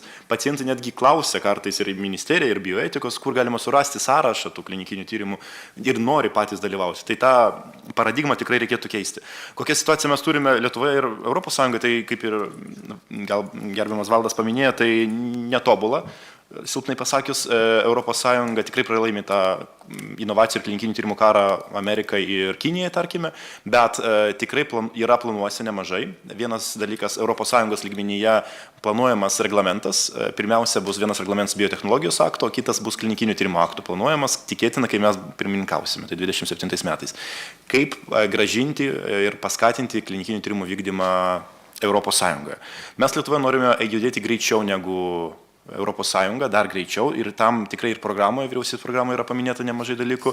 Ir jau aš asmeniškai irgi dirbu dabar ties biomedicininių tyrimų įstatymų pakeitimų, kurį tikiuosi, kad kitais metais mes priimsime pagreitinti leidimų gavimą, galbūt panaudoti žalos be kaltės modelį klinikiniam tyrimam, tai yra paskatinti dar daugiau klinikinių tyrimų ir tyrėjų inicijuotų ir kad ateitų farmacinės kompanijos ir norėtų savo produktus patikrinti ant pacientų, nes kai kuriem pacientam tai gauna prieš 5 metus anksčiau tą gydymą, negu galėtų gauti. Ir galiausiai apie mūsų investicijas. Mes dar neturime tokių kaip Lenkai investicijų 300 milijonų, bet viena iš pagrindinių investicijų yra, ne pagrindinių, bet viena iš tokių pradinių, gal labiau, tai personalizuotos medicinos programa, kurią su gerbiama prezidento patarėja irgi ruošiame. Tai pirmą kartą bus, kad per Lietuvos mokslo tarybą bus finansuojami ir klinikiniai tyrimai susijęs su personalizuota medicina. Tai reiškia, gali būti ir su krūties vėžio tyrimai susiję.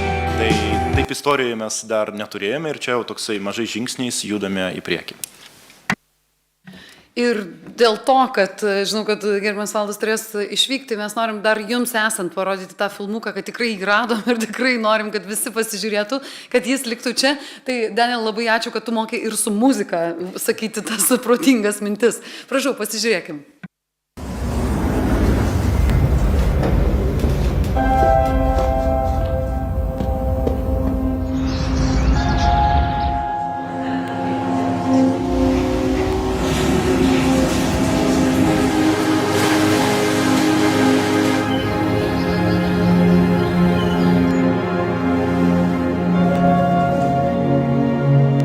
Netempk gumos. Pasitikrink pagal krūties vėžio programą nuo 45 metų. Štai taip, tokia yra. Dabar galim visas iš eilės žiūrėti. Žinoma, mes nieko prieš, kiek čia galim kalbėti. Labai norėčiau, kad pacientai pasisakytų, kaip jūs matote tą žinutę. Bet suprantu, kad šiandien nėra labai daug drąsos apie tai kalbėti. Tai aš tada noriu tęsti. Gal Neringa, tu pasakytum, tikrai? Turbūt čia apie žinutės, ar ne, kiek pagauna, kiek nepagauna, komunikacinės žinutės ir taip toliau. Tai turbūt kiekvienos reklamos esmė yra, kad jinai daug kartų suktųsi ir pasiektų, ar ne? Nes kiek ten dabar 20 kartų per LRT parodyta ar kažkur į socialinius tinklus be reklamos įdėta, jinai iš ties nepasiekė tos auditorijos. O kad žinutė jinai yra esminė, ar ne, kad netempk gumos, tai čia turbūt yra apie tą patį, va dabar mano merginos ieško mūsų kitos, ar ne, kur nesakyk po to, kur Katažina nusifilmavo. Tai tų žinučių jų yra daug, bet esmė yra, kiek žmonių ją pamatys. Arba kokiam skaičiu jūs ją nusiųsit. Taip. Šitą su Katažina sumatęs. Va. Štai, tai žiūrime su Katažina ir grįžime į diskusiją. Ačiū Jums, Adla. Sveiki, aš Katažina Zvonkuvienė. Man 45 metai. Krūties vėžys gali užklupti bet kurią iš mūsų. O aš noriu matyti, kaip užauga mano vaikai. Ankstyvas krūtų tyrimas – tai galimybė laiku pastebėti pakitimus, sumažinti gydymo sudėtingumą ir išsaugoti gyvybę. Aš pasitikrinau, o tu? Nesakyk po to, padaryk tai dabar. Gyvenk. Nu tai gerai, tai kiek kainavo?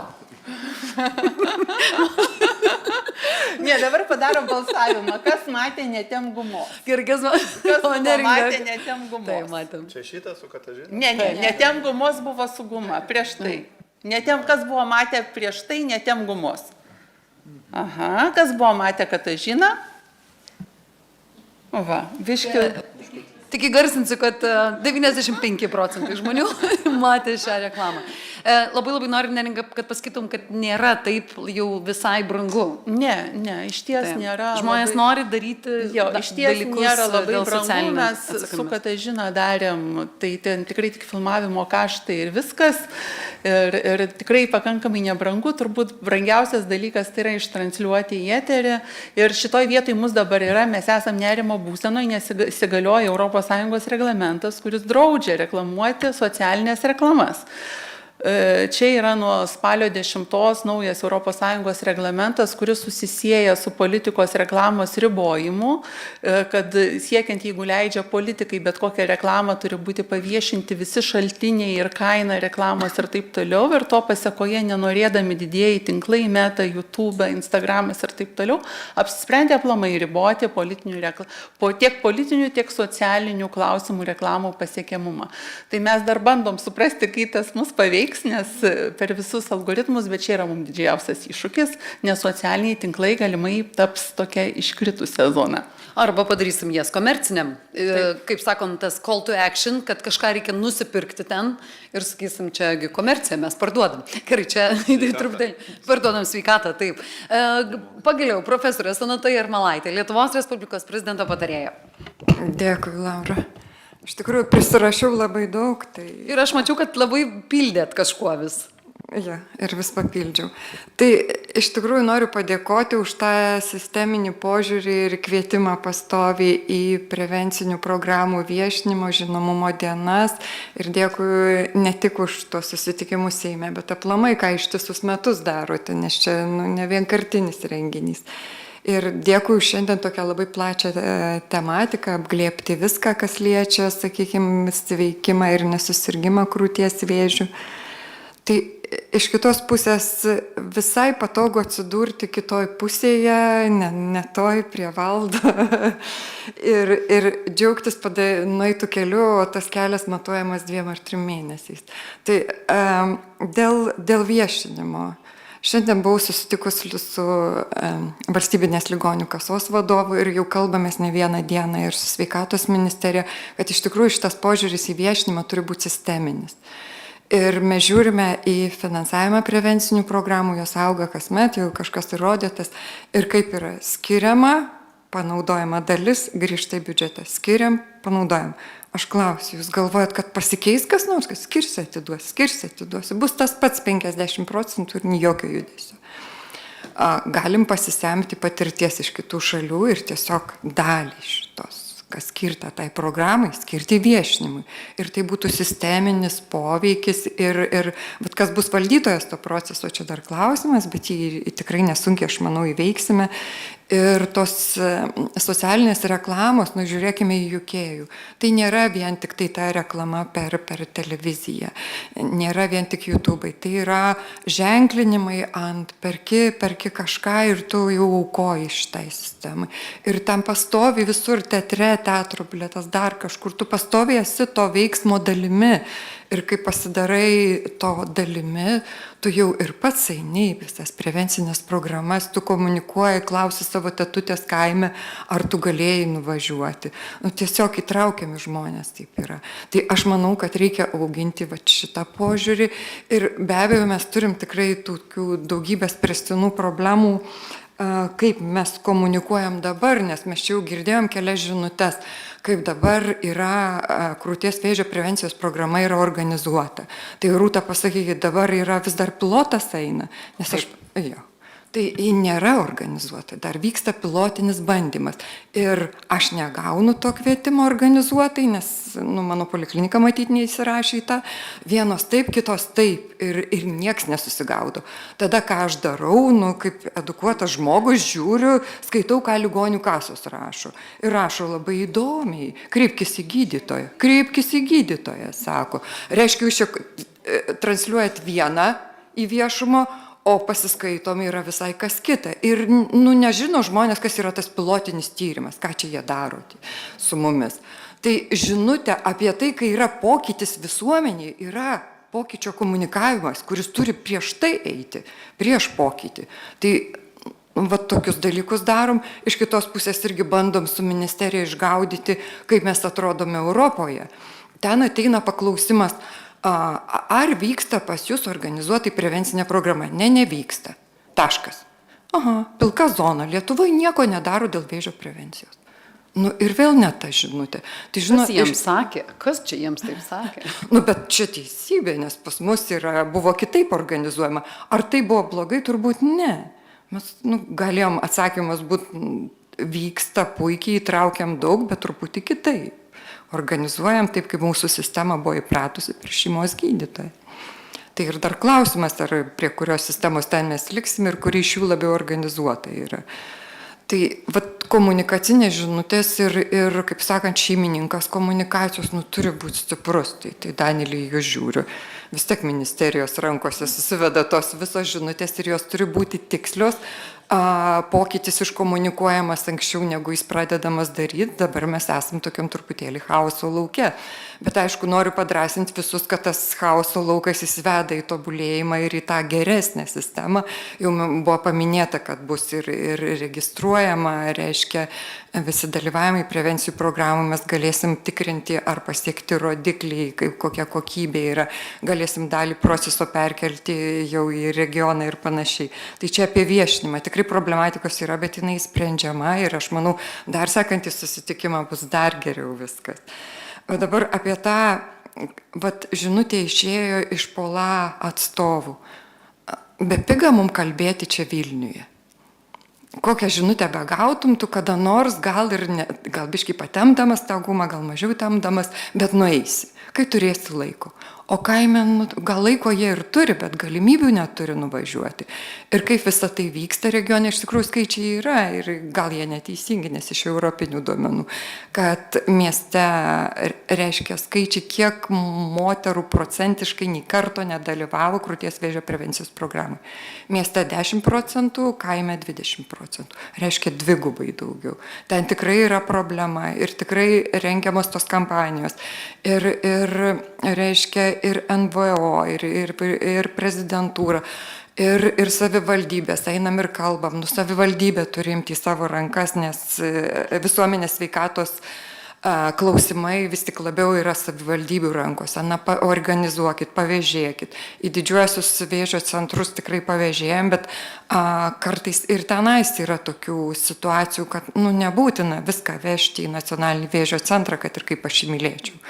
Yra mamografai ir yra specialistai ir artimesniuose centruose.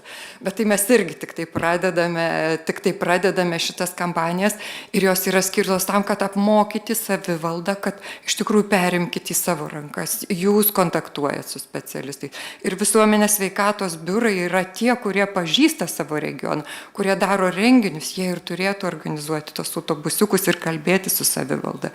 Jeigu sunku, tai tikrai, sakykit, duokit žinę ten tiem, kur aukščiau yra ir bus paraginta, ir bus paskatinta, ir galų gale gal ir finansinės paskatos tam reikalingos. Visa tai yra išsprendžiama, jeigu sprendžiama. Na ir mes kalbėjom ir apie tą sekantį etapą, kas jeigu liga progresuoja, jeigu reikia kitų sprendimų ir reikia skausmo valdymo ir panašiai. Jeigu tai jau pasiekė ir slaugos etapą, tai šitas sprendimas, jis ilgai brandintas, ta ilgalaikė priežiūra, integruota priežiūra, slauga, globa, šitas klausimas jis irgi jau labai tokioj brandžioj būsenoj yra. Čia galima paraminti, nes tikrai ir regionai laukia, paruošia tam priimti lovas ir įkainiai skaičiuojami. Ir čia yra didelis iššūkis, nes susiduria, reiškia, 2 ministerijų sprendimai. SATMO, socialinės rūpybos klausimai ir sveikatos klausimai. Ir tai reikia supakuoti vieną krepšelį ir pateikti apmokėjimų. Tai nėra taip paprasta, bet šį kartą politinė valia labai stipri yra ir jinai tikrai ateis iki paciento jau labai greitai. Tai iš tikrųjų, išdidu kalbėti, kad daugelis sprendimų jau artėja link paciento ir tikrai žinutė komunikacinė turėtų būti pasitikėti savo specialistais, profesionalais dirbančiais vėžio centruose ir specialistais dirbančiais valdžios organuose, nes jie tikrai mato problemą. Tai kartais ją išspręsti yra ganėtinai sudėtinga. Ir, kaip sakoma, visą laiką kažkur tai ten tų pinigų stinga ir panašiai, bet daug ką galima padaryti, ne tik gera valia, bet ir gerais organizavimo metodais, pasiskirstant atsakomybės tarp savivaldos ir ministerijų ir tarp NVO galų galiai įtraukiant irgi aktyviau. Ir kartais puikūs sprendimai gali ir ateiti. Ir daug mes kalbėjom dar ir šiek tiek apie tą personalizuotą personalizuotą gydymą, tikrai lėšų trūksta vis naujiem ir naujiem vaistam, bet lankščių sprendimų turėtų būti, tokių vadybinių sprendimų, ir labai džiaugiuosi, kad Danielis yra šitų sprendimų priėmėjų tarpe. Ir aš manau, kad tos personalizuotos terapijos galimybių vis daugės, nes mes turime dabar tokią puikią situaciją, kada yra tas genetinis ištyrimas kompensuojamas ir gan platus, ir gydytojai gauna įrankį ir tada trūksta kito įrankio. Liktai mato, kaip galima būtų paskirti personalizuotą gydymą ne pagal indikaciją, nes labai tiktų pagal tą personalizuotą koncepciją, bet sprendimo dar nėra. Tai dar to sekančio žingsnio reikia. Ir visą laiką raminu ligonių kasas. 2 tablečių daktarai tikrai nepaskirs, jeigu to nereikia. Jie rinksis vieną ir efektyvesnį, tai mes netiek daug turėsim tų nuostolių. Tai tik reikalingi tokie logiški sprendimai, siūlymai ir viskas bus puikiai. Tai dėkui. Sonata, noriu nepaleisiu Nijolė iš Šiaulių. Jis sako, kad prieš 28 metus buvo tabu iš vis kalbėti apie tai, kad krūties vėžys, tai ką čia intimu, apie ką mes čia kalbėsim. Jūs savo kelią su šitom, su vėžiu pradėjot labai seniai. Jeigu taip save prisimintume tuos metus, kai visa tai tik tai prasidėjo ir taip dabar mirkt ir šiandien. Tai kaip būtų džiaugsmo, kad mes daug nuėjom šitoj srity? Lietuva iš tikrųjų daug nuėjo įvairiose srityse. Ir kaip mes nemokam džiaugtis ir girtis. Šito reikia išmokti. Tai dabar paprašiau tą ir padaryti. Paprašiau pasakysiu. Visi kartai. Būtent, nes taip ir buvo, kad pasakoju Sonatai, kad norėsiu daryti laidą Lietuva sveiksta, kai tam tikrą dalyką daro. Žinau, jo, bet sunku, žinok, mums bus kai ką nors rasti pozityvaus, nes labai mėgstam tą vilką kitą tarsi maitinti, ar ne, kad o ko dar, tai gerai, tai kad norim dar kažką padaryti, tai yra labai gerai. Tai kokiu balu vertinat krūties vėžio žinomumą Lietuvoje? Šitas atsakymas sudėtingas, bet tas laimės indeksas augantis Lietuvos rodo, kad visur pas mus viskas yra puiku tiesiog ir procesą tikrai išstūmėme. Aš manau, kad mano istorija nuo laboratorijos iki patarėjos tai įrodo. Iki prezidentūros būtent. Kad žmonės, kuriem rūpi, kuriem dega, jie matomi ir girdimi. Ir čia šitoj salėje visi tokie. Jūs pavyzdys, iš tikrųjų. Visi čia. Ar jūs girdi prezidentūroje? Taip. Ačiū. Taškas. Ačiū. Neringa, tai kas tie 3 dalykai, kuriuos kiekvienam žmogui rekomenduotum žinoti apie krūties vėžį?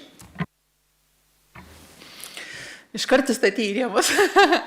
Turbūt 3 dalykai, kuriuos norėčiau visi, ar ne, kad žinotų apie krūties vėžį, tai visų pirma, kad susirgti gali kiekvienas. Ar nesusirgti gali kiekvienas, nepaisant amžiaus, lyties, nepaisant užimamų pareigų ir socialinio statuso. Ir todėl, kad labai svarbu, kai tave kviečia pasitikrinti, sutikti iš karto, o jeigu jauti, kad pas tave yra kažkas kitaip, ieškoti priežasties ir atsakymo ir tu tikrai rasi, kas tau padės tos klausimus išspręsti, paprasčiausiai kreiptis į pirminės asmens sveikatos priežiūros centrą ir tada jau nukreips pas tam tikrą specialistą, kuris tuo metu bus. Tai pirmas patarimas. Antras patarimas turbūt mano yra tas, kad pasitikėti sveikatos priežiūros sistema Lietuvoje. Ar ne, mes sakom, kad Lietuvoje jūs turite teisę pasirinkti savo specialistą, tačiau pasirinkę jį pasitikėkit. Ir jau būkit atviri nuo A iki Z. Čia pridėk ir tuos grybus nevalgymus. Pasakyk tu. Jo, čia iš ties yra kalba apie tai, kad tikrai mes sulaukiam daug klausimų apie tai, kad aš susirgau, tai kur man gydytis, ar ne? O čia gerai, iš centrų, tai Kaunas, Vilnius, Klaipėda kažkur, ar ne? Ar man į užsienį gal užsienyje geriau. Tai turbūt pirmas tas atsakymas yra nuo jūsų konkrečios situacijos priklauso. Labai gerai, kad mes dabar jau kalbam apie onkologijos klasterį ir onkologijos klasterių kalbam apie tai, kad svarbu yra kokybės kriterijai ir atitikimas tarptautiniam sertifikavimui. Ir tai žmogui tikrai padeda įtikinti, kad jeigu tam tikras centras turi sertifikatus tarptautinius ir atitinka, tai jau yra gerai. Kitas dalykas yra, ar ne, tai apie tai pasitikėjimą, kad pasirinkot gydymo įstaigą, tada pasirinkot gydantį specialistą, bet jau tada jau neslėpkit, nemeluokit. Jeigu jau šalia paskirto gydymo kažko nedarot, pavyzdžiui, nevartojat vaistų, nes yra tipinė būsena visų žmonių pasitaupyti. Ar ne, kad aš turiu pasitaupęs. Turbūt nežinau žmogaus, kuris neturi pasitaupęs vaistų. Kaip jie susitaupo, labai įdomus klausimas.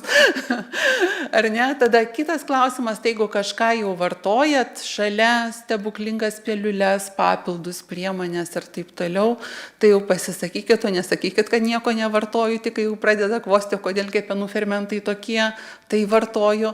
Tai geriau nevartoti, jau prieš pasirenkant vartoti tam tikras priemonės, pasitarti su gydytoju specialisto vartojant, tą pasakyti. Ir trečias turbūt mano patarimas yra būti aktyviems savo kelionės per ligą kelyje. Būti aktyviem, tai reiškia darykite tai, kas nuo jūsų priklauso. Va šiandien šonė čia yra šalia mūsų, šalia stendo po to yra Melioras stendas, kuris jisai kalba apie gyvensenos svarbą. Ir tas projektas yra skirtas padėti sukurti įrankį moterim, kuriom padėtų koreguoti gyvenseną ir apima visas tikslinės grupės. Ir sveikas moteris, kuriom yra didesnė rizika susirgti vėžiu, jom ten programėlė numato siūsti patarimus, padėti skaičiuoti savo fizinį aktyvumą, taip pat apimti moteris, kurios šiuo metu yra aktyviam gydymo etape, kokiu priemonių reikia imtis, kad jos lengviau sveiktų, ir tada jau moteris, kurios yra remisijoje. Ir pasirinkti tas tinkamas priemonės savo būti aktyviam nuo fizinio aktyvumo iki gebėjimo aktyviai įsitraukti į sprendimus dėl gydymo. Mes labai dažnai girdim, ar ne, kad žmonės net stebisi, va atėjau pas gydytoją, manęs klausia, o tai jūs čia dabar aktyvę stebėseną rinksitės, ar operaciją robotinę, ar atvirą operaciją, tai tik kaip nori, tai tegul taip ir daro, jisai gydytojas. Tai čia mes kalbam apie tai, kad žmogus turi jau būti pasiekęs tokį lygį, kad jisai suprastų, ką jiems siūlo, gebėtų aptarti su gydytoju tuos klausimus ir drauge priimti sprendimą. Ir tai yra ilgas kelias, tai išties yra toks ateities kelias. Mes kalbam apie personalizuotą mediciną kaip lūkestį, bet šalia to yra ir iššūkis konkrečiam žmogui būti daaugusiam iki to lygio. Ir čia aš esu kartu labai didžiuojas ir esu labai dėkinga mūsų asociacija visa.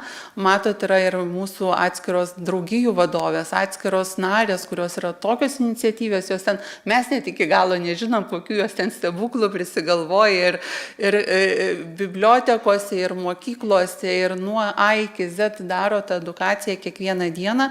Ir iš tikrųjų turbūt kiekvienam iš jūsų padėka, kad jūs atėjot ir kiekvienas esat šitos žinutės skleidimo ambasadorius, kiekvienoje vietoje, kur jūs bebūtumėte, ar savo kasdieniniam darbę, ar užklasiniam, tačiau normalizuoti tą klausimą, kiekviena žinutė apie tai, kad yra krūties vėžys yra kasdienybė, jisai padeda šią statistiką mažinti. Tai ačiū kiekvienam, kurie buvo čia ir už jūsų kasdienį darbą, ypač profesinį, kas tą pasirinko, nes aš sakau, pacientai, tai mes nesirinkom onkologinės ligos kelio, mes privalom išmokti su juo gyventi.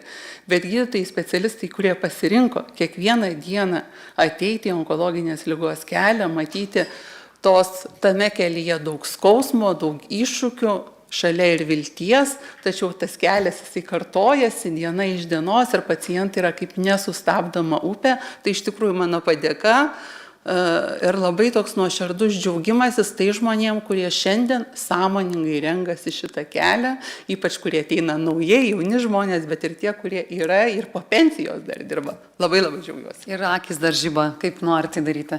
Ir kažkaip tau Neringa pasakojant, kažkaip tas reikia negailesčio palaikymo po to, ar ne, kai diagnozuojama. Ir toks jausmas, kad net savo pačiam, lygiai tas pats. Net savo pačiam negailesčio, o savęs palaikymo. Taip. Nu ir uždaromajam. Gal net ir ilgesnė ta kalba bus, Sauliau, kaip čia dabar bus? Kad sunku konkuruoti su gerbiama Neringa. Dabar turbūt mes visi suprantam, kodėl jinai yra šitos organizacijos ir siela, ir variklis, ir panašiai. Tai šaunu, tai ačiū pirmiausia jum. Lengva su jumis bendradarbiauti ir tikrai ačiū visiems, kas čia šiandien dalyvavot ir aktyviai dalyvavot. Ir žiūrėkit, iki pat galo praktiškai mes turim tiek daug susidomėjusių ir klausančių žmonių ir turim ir ministerijos atstovus, ir viceministrą, ir prezidento patarėją, ir onkologijos instituto vadovybę, ir gydytojus. Net ir ligonių kasa šį kartą, bet nepasisakė. Tai ligonių kasą svarbu, kad išgirdo, ir viceministras svarbu, kad išgirdo, ar ne? Teisingai. Vat, tarp kitko, vat, ir nereikia taip kukliai sėdėti tenai ir panašiai, bet iš kitos pusės svarbu, kad pinigus duotų, ar ne? Tai, žiūrėkit, dabar jeigu rimtai kalbant ir su jumoru apie pinigus ir apie esamą situaciją, situacija nuolat keičiasi ir docentas Pečeliūnas minėjo apie tai. Žiūrėkit, aš dabar pagalvoju ir kaip profesorė Jarmalaitė paminėjo, kad nuo darbuotojos iki prezidento patarėjos, pagalvoju, taip, nuo aspiranto iki Seimo nario ir panašiai. O gerbiami onkologai, o kuo panašus ir kuo skiriasi AIDSas ir vėžys? Nesusimastėm turbūt niekada. O aš dėl savo profesinės veiklos, tai šitą, kaip sakant, patyriau. Ir ta stigma AIDSo, tai sutikim, tai buvo daug didesnė. Apibrėžkim pirmiausiai, kaip ypač su užsienio studentais, kai tekdavo bendrauti, sakau, pirmiausiai sutarkim dėl savo, kur mes vienodai supartam savokas, ypač kalbėdami svetimą kalbą. Tai stigma yra kas? Iš ankstinė neigiama nuostata, ar ne? Tai dabar jeigu lygint biologiškai, sakysim, živ infekciją ir vėžį, ypač jeigu vėžys sukeltas yra viruso, ar ne, tai virusas ką daro prie vėžio? Daugina greitai ląsteles, ar ne? Žmogaus imunodeficito virusas nesiterlioja, jis iš karto jas išmuša, kaip sakant. Dabar iš kitos pusės stigma čia kildavo, ypač būdavo kur? Mirtina liga, ar ne? Bet prie živ infekcijos ne tik mirtina liga, bet pats kaltas atseit, ar ne? Ir plus toks elgesys, apie kurį, nieks viešai nekalbėdavo, nekalba ir taip toliau. Ir tada mums teko praeiti ypač sudėtingą kelią, ypač kalbant apie komunikaciją ir apie švietimą. Užtat kartais aš su šypsena tokia atlaidžia pusiau žiūriu, nes tiek daug mokymų teko praeiti, kad tai kaip įtikinta žmogų, kad jis eitų pasitikrinti, kai gydymo nėra, kai 100% tu numirsi. Dabar viskas, kaip sakant, pasikeitė. Tada mes ieškojom būdų, kaip tą daryti. Tie, kas vyresni gal prisimenot, amžinatilsį Kernagį organizavom pirmą Sargio šventę ir taip toliau ir panašiai. Ir buvo momentas, kai šou žvaigždės mūsų Lietuvos eilutėj stovėjo, kas toliau dalyvaus mūsų socialiniai reklamai. Nes buvo galimybė, apie ką mes dabar kalbam, kad kaip keičiasi situacija. Buvo galimybė, kad socialinę reklamą galima buvo transliuoti nemokamai, tame tarpe ir tuose stenduose, kaip sakant, ir užtekdavo, galima buvo nurodyti net rėmėjų logotipus. Dabar situacija keičiasi, bet iš kitos pusės internetas, visa kita, reikia aiškiai ją išnaudoti. Ir deja, aš matau, kad dažnai apie komunikaciją per švietimą, Laura turbūt sutiksit su manim, kalba žmonės, kurie nelabai supranta, kas tas yra ir kaip tą daryti. Ir dėl ko ir kreipiuosi į Laurą ir ačiū jai ir mes džiaugiamės, kad jinai jau kelintą kartą moderuoja mūsų šitą, kaip sakant, diskusiją, kur šitos ryties kalbėjimo, kaip sakant, specas yra ir uždegt žmonės ir panašiai. Kai analizuojam ir šiandien daug buvo iškelta, kaip sakant, pavyzdžių, kas, kaip sakant, neveikia. Ir iš karto tada kaip ir būtų aišku, kad čia reikia kreipti, kaip sakant, mūsų veiklą. Bet irgi kai buvau mokytas AIDS programos vadyboje, kad iki 5 klausimą, jeigu gausi atsakymą, kodėl, galbūt prieisi prie esmės. Tai yra, kodėl moteris nežino, kodėl nežino, kodėl neatvažiuoja ir kodėl neturi laiko ir taip. Ir galbūt tik tai atsakydamas į 5, kodėl prieisi prie esmės, kad ką tada reiktų daryti. Tai ką norėčiau ir, kaip sakant, paagituoti ir paprašyti, kad visi kartu galbūt ir žiūrėkim, ką galim kiekvienas padaryti savo vietoj. Dabar, kadangi jau mūsų laikas labai baigėsi, tai dar kartą ačiū visiems už dalyvavimą ir aš turiu mažą tokį, kaip sakant, siurprizą ir prašymą jums visiems. Visiems, kas žinojau, kad kalbės ir kas kalbėjo, parašiau, jūs sakot, kaip Polos ambasadorius. Tai aš siūlau, kad mes visi taptume sveiko amžėjimo ambasadoriais. Ir tie, kas nežinojau, ir iš ministerijos, iš ligonių kasų nežinojau, kad jūs dalyvausit, neparašiau. Čia aš pats spausdinau, žinokit, buvo sudėtinga. Ir parašas tikras. Sudėtinga ir parašas tikras. Va, tai visiems kitiems, jeigu jūs pageidaujate ir nieko prieš, įsipareigoju tik tai ne per vieną dieną nusiųst elektroniniu paštu. O dabar tada ačiū. Pradėkim nuo Danieliaus. Kuris visą laiką išbuvo, rasti tokį viceministrą. Ir aš tikrai žinau, kaip žmogus užsiėmęs, ir aš nuoširdžiai šitą sakiau, kai keliuose tarptautinėse renginiuose buvom, tai aš sakau, čia mano viceministras, šneka. Va, tikrai šaunu. Danieliau ir visų kitų, iš karto prašau dabar va čia stot ir su visais tada pasidarysim paskui nuotrauką. Gerai? Inga Zelbienė. Ambasadorė. Čia prašau. Toliau, Greta. Nedrįstų skaityti pavardės, o tai galiu suklysti. Labai sudėtinga pavardė. Malonu. Ačiū labai. Toliau, Agnė Lubeskienė. O kur kita? Agnė Čišauskaitė. Dvi Agnės.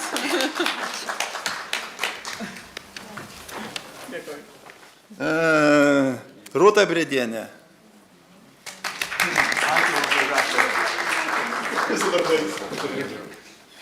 Alma Astafjeva, aišku.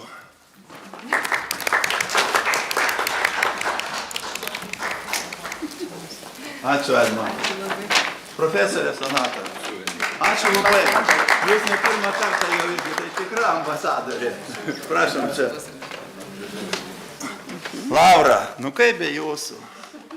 Kur ta Laura? Laura pasisveikinti. Na ir aišku, Neringa Čekienė. Ačiū labai, Neringa. Tai jeigu galim, tada ar yra kas nufotografuoja? Su ambasadoriaus rankų priesaiką reikėtų paimti. Kaip? Iš ambasadorių priesaika priklauso. Priesaika? Tai mes, tai gerai.